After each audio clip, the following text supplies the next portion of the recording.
9th का physics है, second chapter part 9 motion. तुम लोग को डिस्प्लेसमेंट बतलाए हैं, तो डिस्प्लेसमेंट विस्थापन का कंसेप्ट आ गया है ना। एक ही पंक्ति याद रखना, निश्चित दिशा में तय की गई दूरी। जैसे ये तो कई उदाहरण दे चुके हैं, लेकिन एक उदाहरण और देखो, ए से लेकर के बी तक। एक बात ये भी याद रखना है, जहाँ से कोई पिंड कहो या कण, तुम्हारा शिकायत है जो कण लिखते हैं। ब्रह्मांड में पृथ्वी एक कण के बराबर है, मालूम है। ब्रह्मांड में सूर्य भी एक कण के बराबर है, पार्टिकल। तो कण कहो या पिंड, बात है बराबर, समझ गया। पिंड का यूज कण का भी यूज होगा, तो कण को भी पिंड समझना। इतना बड़ा ब्रह्मांड है, इसमें सोलर सिस्टम है, गैलेक्सी है, ये सब गैलेक्सी जानता है, तारामंडल। तो उसके लिए पृथ्वी या सूर्य एक कण पार्टिकल के बराबर हो जाता है, तो कण को ही पिंड समझो। तो कोई भी पिंड या कण जहाँ से यात्रा शुरू करे उसी को मूल बिंदु मान लेना है। अब ए से एक व्यक्ति या कोई पिंड बी तक जाता है, ये 20 किलोमीटर ए से बी तक की दूरी, और विस्थापन में दिशा होता है। इसीलिए दिमाग में ये रखना, विस्थापन जब भी होगा सरल रेखीय दूरी पर, मतलब सरल रेखीय मार्ग पर, सरल रेखीय पथ पर। तो ए से बी तक गया 20 किलोमीटर, अब बी से फिर ए तक आया, आ गया लौट करके 20 किलोमीटर। तो विस्थापन यानी विस्थापित करना, अपने मूल स्थान से हटाओगे सीधी मार्ग पर तो विस्थापन कहा जाएगा। यहाँ ए से बी तक गया, बी से ए तक आया, तो पहले ये बोलो कितनी दूरी तय की। 20 किलोमीटर गया, 20 किलोमीटर या 40 किलोमीटर। लेकिन यहाँ जो व्यक्ति खड़ा है, ये व्यक्ति यहाँ से बी तक गया, फिर वापस लौट करके ए पर आ गया, तो अपने जगह से कितना विस्थापित हुआ? 0। तो विस्थापन 0 हो गया, नहीं हुआ। NH पर ही एक मंदिर है भोला बाबा का, समझा। इस मंदिर को उठा करके, मंदिर से भोला बाबा को, होता है ना नया नया मंदिर बनता है तो हनुमान का कोई रख देता है मूर्ति, कोई भोला बाबा का। तो भोला बाबा के मूर्ति को उठा करके हम लोग यहाँ ले गए, तो कहेंगे भोला बाबा के मूर्ति को विस्थापित कर दिए हैं अपने मूल जगह से। मान लो फिर यहाँ से यहाँ ले गए, यहाँ से यहाँ ले आए, तो कोई देखेगा कहेगा रे जहाँ पर था वहीं पर है, विस्थापित नहीं हुआ है।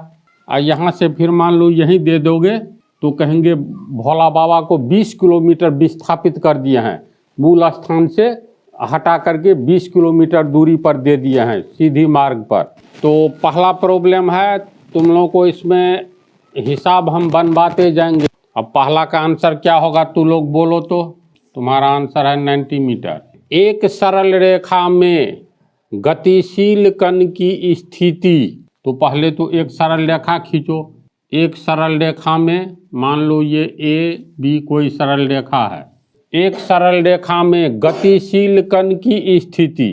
इस सरल रेखा पर कोई कण गतिशील है। यदि 10 AM यानी 10 बजे दिन में एक सरल रेखा में गतिशील कण की स्थिति यदि 10 AM पर x बराबर -25 मीटर हो, समझा, माइनस में है, तो इसका अर्थ है 10 बजे दिन में, मान लो यहाँ पर 10 बज रहा है दिन, 10 AM है ये, तो इसकी स्थिति क्या है, यहाँ पर 10 AM पर x बराबर -25 मीटर, यानी यहाँ पर ये पिंड जो है इसकी स्थिति है, ये C बिंदु मान लो, ये हो गया -25 मीटर। याद करो ग्राफ में तू लोग ये देखो तो ग्राफ पढ़ा दिए हैं, x एक्सिस y एक्सिस, मूल बिंदु 1 2 3 4 5। तो मूल बिंदु पर x नियामक और y नियामक शून्य होता है। x एक्सिस पर 1 किलोमीटर यहाँ है, ये 2 ये 3 ये 4, इसी तरह से। तो ये कितना होगा, -1 -2 होगा ना, फिर ये होगा -3, ये होगा -4। तो मान लो कोई व्यक्ति 10 बजे यहाँ पर है, इसका मतलब मूल बिंदु से किलोमीटर में लिए हैं, 1 किलोमीटर 2 किलोमीटर 3 4 ऐसे करके। तो मूल बिंदु से कहेंगे -3 किलोमीटर पर है, सिर्फ इतना ही कहेंगे -3 किलोमीटर पर है। इसका अर्थ है मूल बिंदु आगे में है 0, है ना, निर्देश बिंदु जिसको हम बतलाए थे। तो ये -25 मीटर पर है, तो -25 के आगे क्या होगा बोलो? -24 नहीं होगा। -2 के आगे क्या है बोलो तो? -1, उससे आगे 0, उससे आगे 1, -2 के पीछे -3, तो ये -25 मीटर पर है। इसका मतलब मूल बिंदु कहीं आगे है ना। तो कण की प्रारंभिक स्थिति 10 बजे दिन में C पर है -25 मीटर पर। तो प्रारंभिक स्थिति को हम लोग किस चीज़ से डिनोट करते हैं, व्यक्त करते हैं? x1, है ना। तो ये हो गया x1, यहाँ x1 बराबर -25 मीटर। फिर कहता है और 10:15 पर x बराबर +65 मीटर हो, यानी 10:15 में कहाँ चला गया है? प्लस में, यानी मूल बिंदु से बहुत आगे 65 मीटर। तो मान लो कहीं पर मूल बिंदु है, यही हम लोग मान लेते हैं मूल बिंदु, और ये यहाँ चला गया है D पर, ये +65 मीटर। अंतिम स्थिति क्या बतलाता है? x2, तो यहाँ तथा x2 बराबर +65 मीटर। अब कहता है तो 10 बजे AM दिन का टाइम होता है ना, 10 बजे से 10:15 के समय अंतराल में कण की विस्थापन क्या है? कण का विस्थापन तो यहाँ से लेकर के यहाँ तक है, यानी लिखेंगे इसलिए S का मतलब विस्थापन x2 - x1। x2 का मान कितना है? +65 मीटर, तो 65 मीटर, माइनस x1 का मान -25 मीटर, तो -25 मीटर, तो 65 मीटर माइनस प्लस 25 मीटर बराबर 90 मीटर आंसर। बोलो समझा? वैसे भी देखो ना, माइनस चिन्ह बतलाता है मूल बिंदु के बहुत पहले है ना, निर्देश बिंदु के बहुत पहले है। अब प्लस चिन्ह का मतलब निर्देश बिंदु से बहुत आगे है। तो दोनों के बीच में दूरी, माइनस तो दिशा बतलाता है मूल बिंदु के पीछे है, लेकिन वास्तव में यहाँ से यहाँ तक 25 मीटर गया, फिर यहाँ से यहाँ तक 65 मीटर गया। कोई कन्फ्यूजन नहीं है? तो ये पहला का आंसर हुआ। दूसरा क्वेश्चन, एक कण पूर्व दिशा में 3 मीटर चलता है। तो हम लोग मान लेते हैं ये पूर्व दिशा है, AB यहाँ से चलता है, ये डायरेक्शन शो करना होगा। तो डायरेक्शन शो करने का सबसे अच्छा तरीका है बगल में दे दो, ठीक है।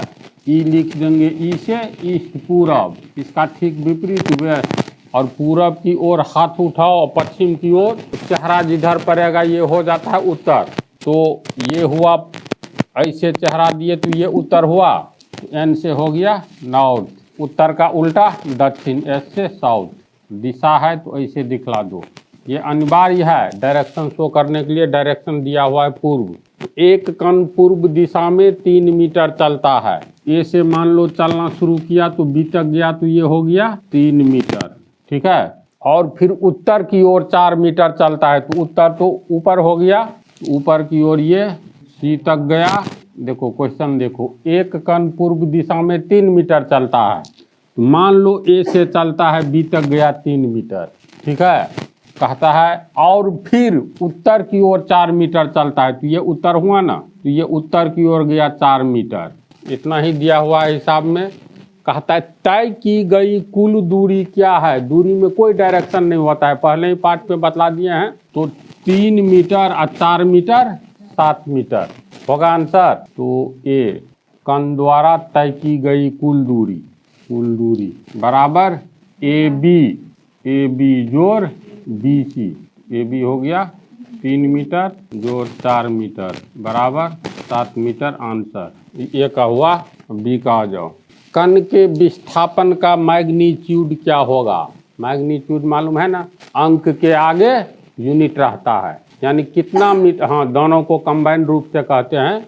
तो कण का विस्थापन तो सीधी दिशा में होता है ना, इसका मतलब ए से लेकर के सी तक की दूरी मांग रहा है। ध्यान दो, ए से लेकर के सी तक, यानी AC मांग रहा है। विस्थापन की चर्चा है तो स्ट्रेट सीधी दिशा में होता है। ये हो गया विस्थापन AC होगा। लिखेंगे यहाँ S बराबर AC होगा। अब AC देखो, जैसे पश्चिम से पूरब की ओर एक सरल रेखा, दिशा तो बिल्कुल सीधा बतलाया जाता है ना। और ये उत्तर से दक्षिण की ओर, इसका मतलब बीच में 90 डिग्री का कोण बनता है। ये गया तुमको पूरब की ओर, यहाँ से यहाँ करके 3 मीटर सीधे उत्तर की ओर गया, तो ये कोण कितना हुआ? 90 डिग्री। समझ गया? अब ABC एक समकोण त्रिभुज हुआ, तो AC का मान निकल जाएगा ना, कर्ण स्क्वायर बराबर लंब स्क्वायर जोड़ आधार स्क्वायर। यहाँ S बराबर AC लिखेंगे, चूँकि ABC एक राइट एंगल ट्रायंगल, एक समकोण त्रिभुज है। समकोण त्रिभुज होगा तो ये भी याद रखना, ऐसे ऐसे तब नहीं है 90 डिग्री, या ऐसे, यानी इसमें त्रिभुज का निशान ऐसे देना। चूँकि ABC एक समकोण त्रिभुज है, इसलिए कर्ण स्क्वायर बराबर लंब स्क्वायर जोड़ आधार स्क्वायर। लंब 4 मीटर का स्क्वायर जोड़ आधार कितना हो गया? 3 मीटर का स्क्वायर बराबर 4 चौका 16 मीटर। 4 मीटर गुने 4 मीटर, 4 चौका 16 मीटर गुने मीटर, मीटर स्क्वायर होगा, प्लस 3 तिया 9 मीटर स्क्वायर बराबर कितना? 16 9 25 मीटर स्क्वायर। इसीलिए कर्ण बराबर कर्ण, कर्ण हो गया, कर्ण हुआ इसमें AC है ना। AC बराबर AC स्क्वायर बराबर 25 मीटर स्क्वायर। इसीलिए AC बराबर √25 गुने मीटर गुने मीटर। 25 का हो गया 5, और 2 मीटर में से 1 निकल जाएगा, 5 मीटर। अतः विस्थापन S बराबर, कोष्ठ में S मतलब विस्थापन 5 मीटर आंसर। बोलो समझा? कोई प्रॉब्लम नहीं ना? तो इस पार्ट में तुमको 2 प्रॉब्लम हुआ। अब अगले पार्ट में नेक्स्ट टॉपिक सदिश राशि और अदिश राशि, स्केलर क्वांटिटी और वेक्टर क्वांटिटी।